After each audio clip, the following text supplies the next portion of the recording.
Oh, look, my castle music box. I am the door to the forbidden realm of Eureka, resting place of the weapons deemed beyond mankind's power. Whatever, I have the key. Ready? 1, 2. 1, 2,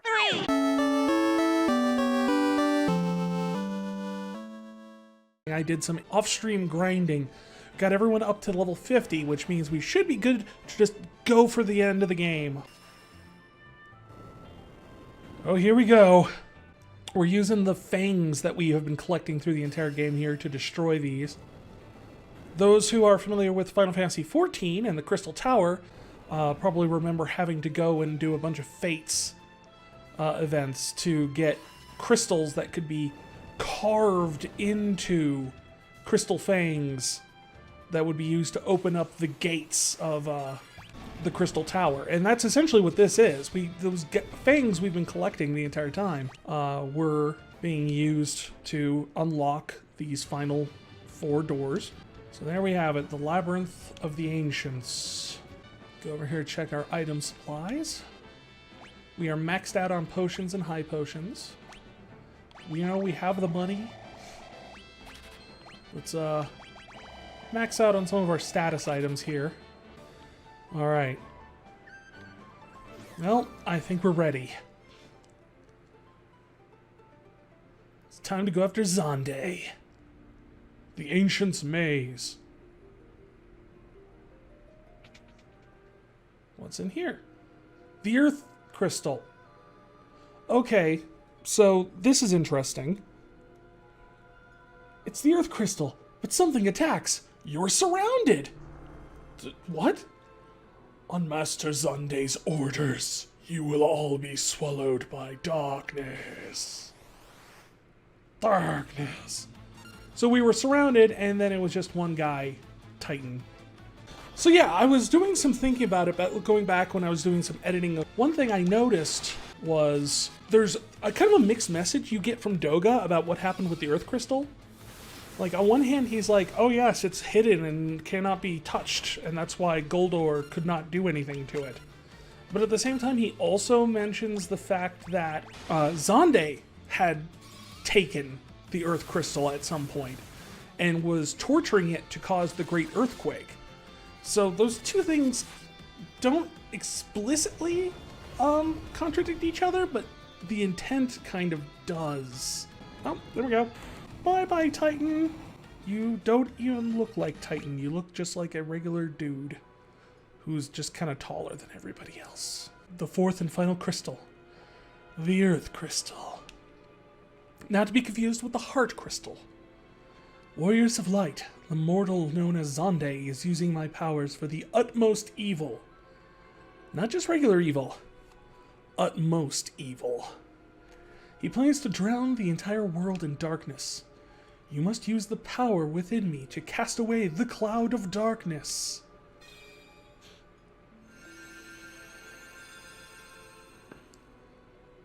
Received a new title from the Earth Crystal. Magus, Devout, and Summoner jobs now available. Now go to Circus Tower and stop Xande.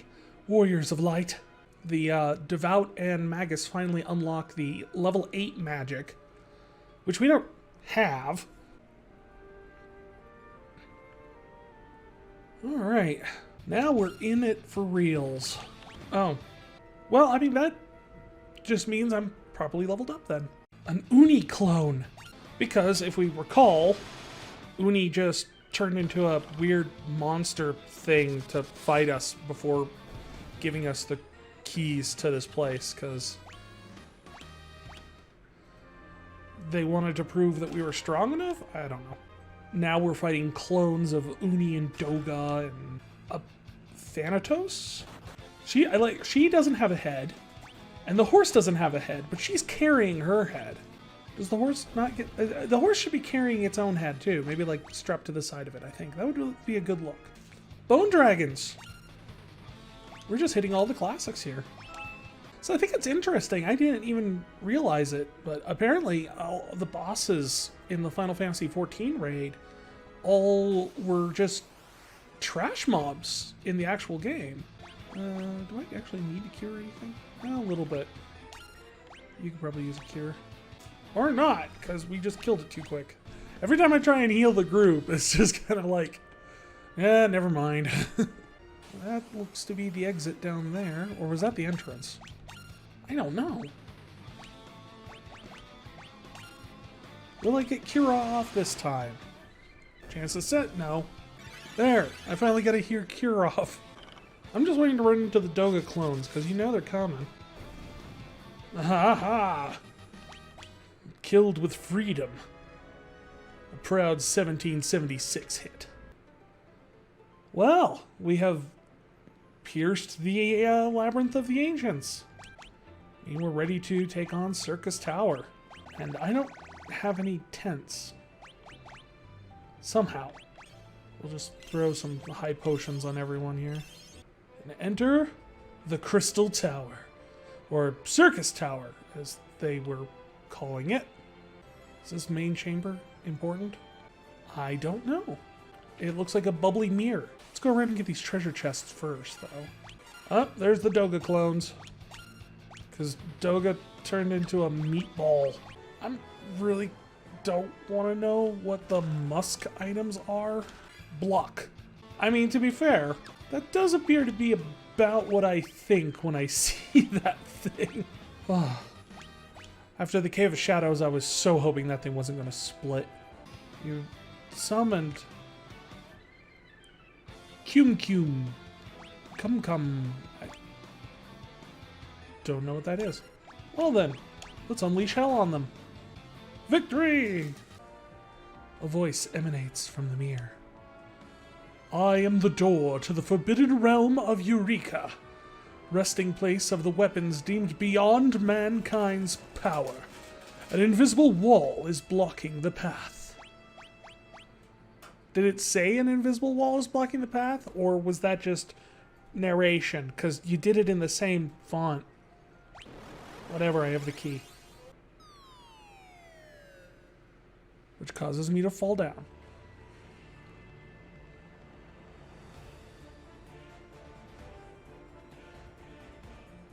I like the music here. Feels appropriately epic for a big final dungeon place. And of course, once again, going back to the Final Fantasy XIV comparisons and where they got their ideas from, Eureka is a prominent zone in Stormblood that I admittedly have never actually done. I'm wondering if inside these little rooms we're going to have bosses.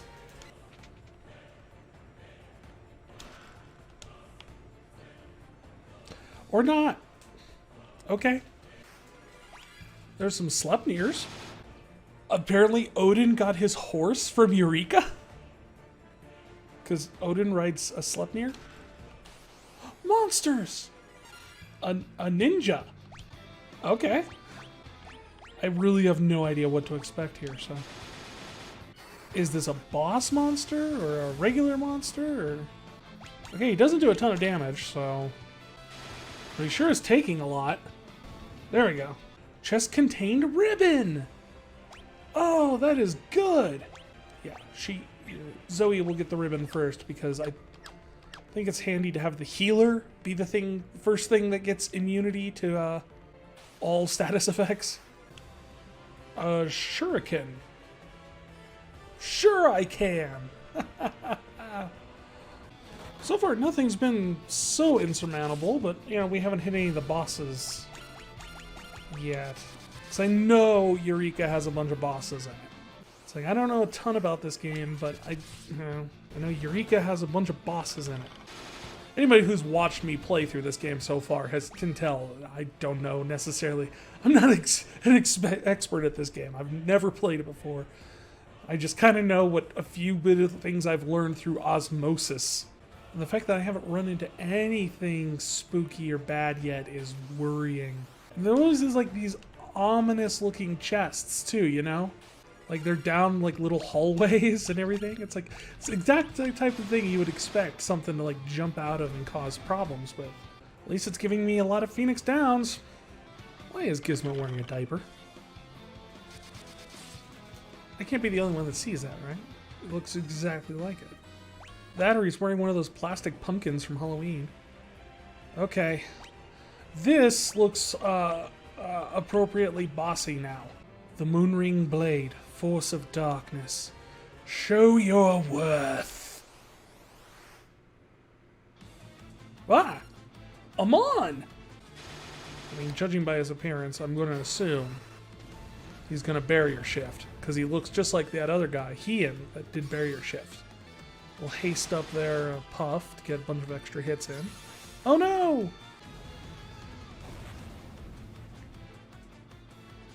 And that heals him now. Would it be wrong to assume that Blizzard would work now? I don't know, we'll find out here in a second if I just screw myself. Vulnerable to lightning. No! Just attack him for a round there, Gizmo, till we figure out what his new weakness is. Is it fire? Vulnerable to fire. I'm noticing he seems to prefer using the type of magic that he's vulnerable to. Oh, he's dead. It turns out that no matter what type of element you absorb, you can't absorb punching. Obtained the Moonring Blade. I don't know what that is. It's a boomerang. One boss down in Eureka. Masamune, the Mystic Blade. Defeat me and I am yours to wield. Kunoichi. I really don't need Masamune, because it's a Dark Knight weapon. I don't think anyone else can use it. 2 bosses. Obtained Masamune. Okay. Oh. So I can go this way. Okay, that leads to... I don't know. Okay, no, that leads to the next exit. This way leads to the next treasure. Excalibur, the sword of legend. Can you handle my might? General, which has my mind immediately looking for that car insurance jingle. I'm sure someone knows the one. Thundaga? Because he's a general, he's got armor, so maybe lightning? I have no idea. I don't know, we could try bio. Just trying out other things here, because, I mean, other than that, I just kind of use the elemental spells, and I probably could use something else. You just bioed me? I bio you! Bio really good. That's yet another boss down, and now we've laid claim to Excalibur, which I do believe is another Vicarian weapon. Oceanus. That's kind of cool. That's I think that's a unique model. Like, I don't think I've seen that one before anywhere. Although, is it just me, or does the Moonring Blade actually look like it's CDs being thrown? Let's see here. The Elder Staff. Defeat me, and I will grant you the titles of Ninja and Sage. Something within the staff attacked. Whoa! Scylla, which is an interesting look. Another Final Fantasy XIV boss. I suppose it would do me good to mention that. Although in that one, it's a queen who just wears a bunch of like decorative headpieces that look like multiple like beast heads. And this, it looks like it's actually just multiple beast heads, accompanied with multiple legs. Whoa! I was a little bit more worried about Flare, and then it only did like 600 damage. She hasn't really done anything. There we go. I may have over-prepared for this. Obtained Elder Staff, and obtained the titles of Ninja and Sage, the masters in the art of weaponry and magic. Now, I've been wondering, so I know Puff is pretty good as a black belt here, but ninjas can equip any weapon. Alright, we'll give that a try. Gizmo, would you be better as a Sage, or So they get fewer spell slots, but they can use black and white magic, of which I am fairly segmented on already. What is this one? I am Ragnarok, the unparalleled. You cannot hope to handle my power. Guardian. That is a step down in damage, but to be fair, he's job level 1. We're going down from job level 99. Let's try bio on him, just like we did with the other general dude. Quake. Nah, it did 420 on Gizmo. Nice! Goes well with his pumpkin pants. Yep, bio did good. Seems like bio seems to be the way to go for these high defense guys. A strategy I also employ way later in this franchise, where I would routinely just, yeah, put poison on, like, try and poison every high-level boss I can, if they're not immune to it. It's like, I will kill you, eventually! Worthy warriors, I will lend my strength to you. My light is yours. Oh, hey. What can I do for you? Ah, the level 8 magic. Oh, really? So apparently if you do Eureka, you could just buy the 3 boss summons. And you don't even have to go and do the boss fights. Bahamut, Leviathan, and Odin. You could just buy them in Eureka. That's ridiculous. And then we'll buy as many shurikens as we can. So I get the feeling that those things are going to be very helpful. Okay, that's cool. Anything else? Can I just use an otter shroom and get the heck out of here? Where does this take me? Does it take me outside the Crystal Tower? Or... yeah, okay. Well, there we go. I think we finished Eureka now, too. Another check off the list.